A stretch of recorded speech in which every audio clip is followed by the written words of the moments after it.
தேவனுடைய திருநாமம் மகிமைப்படுவதாக.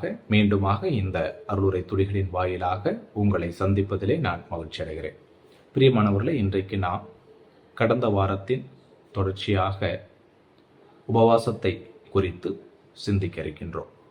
ஏற்கனவே கடந்த வாரத்தில் இதே அருளுரை துளிகளின் காணொளியின் வாயிலாக ஏசாயா 58வது அதிகாரத்தின் 6வது வசனத்தை குறித்து சிந்தித்தோம். அந்த வசனமானது உண்மையான உபவாசம் நீதியான வாழ்க்கையை உள்ளடக்கியது என்பதை கற்பிப்பதாக அமைந்திருக்கிறது என்பதை குறித்து நாம் சிந்தித்தோம், தியானித்தோம். அது மட்டுமல்ல, தேவன் விரும்புகின்ற உபவாசம் என்றால் என்ன என்கிற ஓர் அறிமுக காரியத்தையும் நான் உங்களோடு கூட பகிர்ந்து கொண்டேன். இன்றைக்கும் கூட நாம் அதனுடைய தொடர்ச்சியாகவே ஏசாயா 58 7வது வசனத்திலிருந்து உபவாசம் என்பதை பற்றி சிந்திக்க இருக்கின்றோம். இந்த வசனத்தை நான் வாசிக்கின்றேன். ஏசாயா 58:7. பசி உள்ளவனுக்கு உன் ஆகாரத்தை பகிர்ந்து கொடுக்கிறதும், துரத்துண்ட சிறுமையானவர்களை வீட்டிலே சேர்த்து கொள்கிறதும், வஸ்திரமில்லாதவனை கண்டால் அவனுக்கு வஸ்திரம் கொடுக்கிறதும், உன் மாம்சமானவனுக்கு உன்னை ஒழிக்காமல் இருக்கிறதும் அல்லவோ எனக்கு உகந்த உபவாசம் என்று இந்த வசனம் தேவன் விரும்புகின்ற உபவாசத்தை குறித்து சொல்லக்கூடிய, பேசக்கூடிய ஒரு வசனமாக காணப்படுகிறது. பிரியமானவர்களே, இந்த 7வது வசனமானது உண்மையான உபவாசத்திற்கு இரக்கம் அவசியம் என்பதை நமக்கு கற்பிக்கிறதாக காணப்படுகிறது. மறுபடியும் சொல்லுகிறேன், ஏசாயா 58:7 என்கிற இந்த வசனமானது உண்மையான உபவாசத்திற்கு இரக்கம் அவசியம் என்பதை கற்பிக்கிறதாய் காணப்படுகிறது. பிரியமானவர்களே, இங்கே இந்த வசனத்திலே தேவன் தாம் விரும்புகின்ற உபவாசத்துடன் இணைந்திருக்க வேண்டிய காரியங்களை வலியுறுத்தம் செய்யக்கூடியவராக இருக்கிறார். அந்த வலியுறுத்தங்கள், அதாவது உபவாசத்தோடு கூட எவையெல்லாம் சேர்ந்திருக்க வேண்டும், இணைந்திருக்க வேண்டும் என்று தேவன் விரும்புகின்ற அந்த வலியுறுத்தம் செய்யப்படுகின்ற காரியங்கள் என்னவெனில், நான் சுருக்கமாக சொல்லுகிறேன். பசி உள்ளவர்களுக்கு ஆகாரம் அளிக்க வேண்டும், ஏழைகளுக்கும் வீடற்றவர்களுக்கும் உதவி செய்ய வேண்டும், ஆடை இல்லாதவர்களுக்கு ஆடை வழங்க வேண்டும்.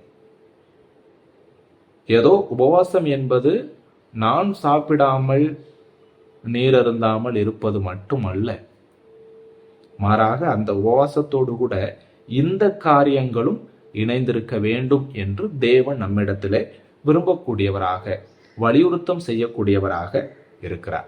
ஆகவே பிரியமானவர்களே, இந்த நாம் பார்த்த 7வது வசனத்தின்படியான காரியங்கள், உபவாசம் என்பது அன்பு மற்றும் இரக்கச் செயல்களுடன் இணைந்திருக்க வேண்டும் என்பதை நமக்கு போதிக்கிறதாக காணப்படுகிறது.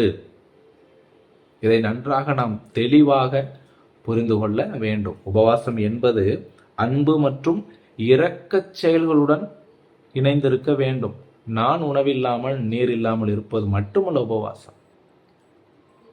அந்த உபவாசத்தோடு கூட அன்பும் இரக்கமும் இணைந்து செயலாற்ற வேண்டும்.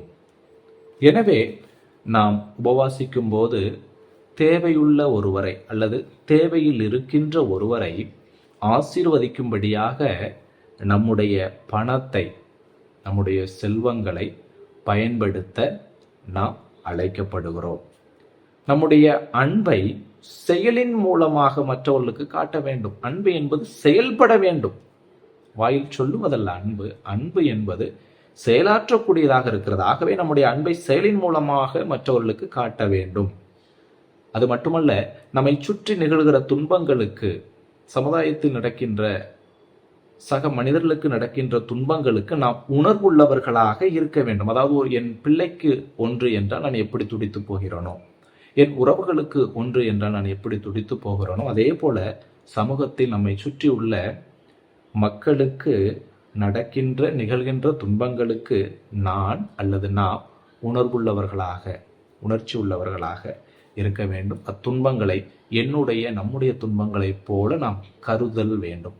கருதுவது மட்டுமல்ல, அங்கே நாம் செயலாற்றவும் அழைக்கப்படுகிறோம். ஆக உபவாசம் என்பது சுயநலமானது அல்ல. இதை நம்முடைய நினைவில் தெளிவாக நிறுத்தி கொள்ள வேண்டும். உபவாசம் என்பது சுயநலமானது அல்ல, மாறாக அது மற்றவர்களை மையமாக கொண்டது, மற்றவர்களின் நன்மைகளை மையமாக கொண்டது. ஆகவே பிரியமானவர்களே, நாம் சிந்திப்போம். என்னுடைய உபவாசம், நம்முடைய உபவாசம் இந்த தேவன் விரும்புகின்ற இந்த அன்பு, இரக்கம் ஆகியவற்றோடு தொடர்புடைய இச்செயல்களோடு கூட இணைந்திருக்கிறதா என்பதை நாம் சிந்தித்து பார்ப்போம். உபவாசம் என்பது வெறும் நான் குடிக்காமலும் புசிக்காமலும் இருப்பது மட்டுமல்ல, அது மற்றவர்களின் நலனையும் பார்க்கக்கூடியது, மையமாக கொண்டது.